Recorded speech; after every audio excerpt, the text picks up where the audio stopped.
We have a situation unfolding right here, a mock situation that is. Now, in our international relations program here at Bond, our students will practice their diplomacy skills under pressure. We've got Dr. Mark Deneen and current international relations student Susanna here, and we're about to put this practical training to the test. Now, we're going to be picking a crisis and ask Susanna to prepare an opening address to the United Nations. So let's see what the crisis is. I think I have it in my hands. All right. Yes, very interesting. Weaponizing outer space. And just to make it even more complicated, today you will be representing the country Russia. So, look, we're not that mean. We're going to give you a second to prepare because we're putting you on the spot. So in the meantime, Mark, I do have to ask you a couple of things. Certainly. What are the key features of this program at Bond? So, well, Susanna's actually part of our International Model United Nations program as well, which is why she's been chosen to be a part of this particular event. So the International Model UN sees students travel abroad to participate in Model United Nations conferences, where they'll basically take on the position of a country and have to represent that country's interests, debating matters of international concern. So weaponizing outer space shouldn't be too much of an issue for Susanna, but we will see how it goes.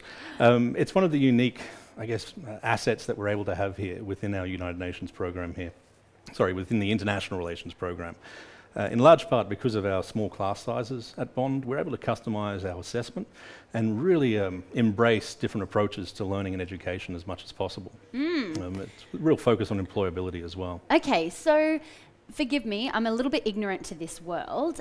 What will we hear so that we understand when we're distracted? What will we be looking for? What are we listening to? Okay, so there's going to be three important things we're hoping that Susanna will be able to cover within her opening statement. Okay. The first thing is going to be a hook. And the hook is really, well, why are we going to continue to listen to her? Big problem in international relations is that, not everyone, or international diplomacy even, not everyone wants to continue listening. So we're looking for something to grab our attention about this issue, the problem of weaponizing space. We then would like to learn a little bit about Russia's program and Russia's policies, maybe a few of the international policies being utilised, before closing off with a bit of a call to action, a way to remind all of us the importance in addressing these particular issues as well. And what are your students working on right at the minute? At this exact point in time, we were meant to be preparing to head off to Japan, but obviously the COVID pandemic has had a slight concern there. A delay is the best way to do it. We are postponing, we're not cancelling, and we look forward to going through with that particular tour in the future. But we also have a public and foreign policy course here at Bond as well. So my students are currently identifying problems within the Australian domestic policy context and trying to create innovative and new solutions to them as well. So no easy task, but so far they're doing well and they're up to it. I mean, it's in the title, international. Do you get to travel?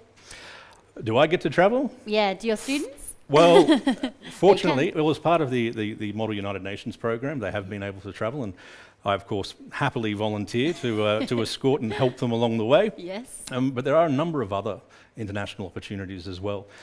We have a tremendous number of international internships. You've got the study abroad program.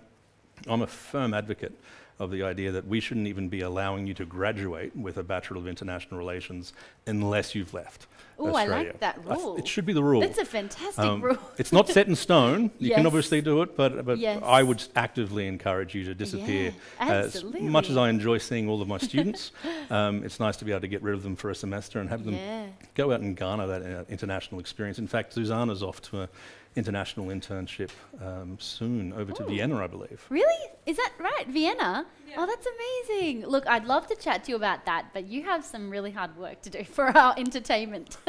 So, Susanna, how are you feeling? Prepared? Do you think you should grab the mic? Do you think you should take off? Look, given the circumstances, it's the best it'll probably be, but I'm ready when you are. Okay, well, over to you, Susanna. If I asked you how your cell phone knows your location, how your smartwatch can tell you how fast you ran, or how your car can estimate traffic on the road, the chances are you might reply that it was your GPS technology.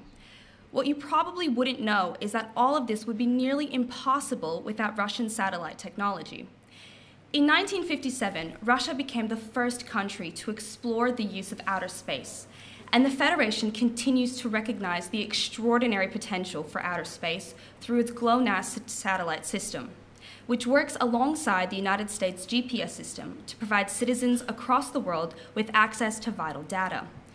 However, this data and our satellite systems are under threat from countries which seek to undermine the peaceful nature of outer space for their own benefit. In the 1972 Declaration of Guiding Principles on the Use of Satellite Broadcasting for the Free Flow of Information, the Spread of Education, and Greater Cultural Exchange, it was outlined that satellites establish a new dimension in international communication, which should be available to all countries without discrimination and regardless of their development.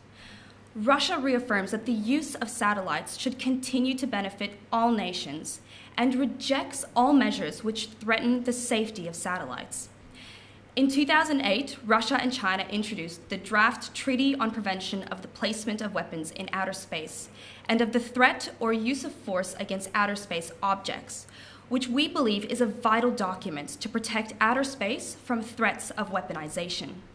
Fellow delegates, it is the Russian position that the only way we can continue to benefit from satellite technologies on both an individual and national level is to protect them on a global one. And that starts with our conference today.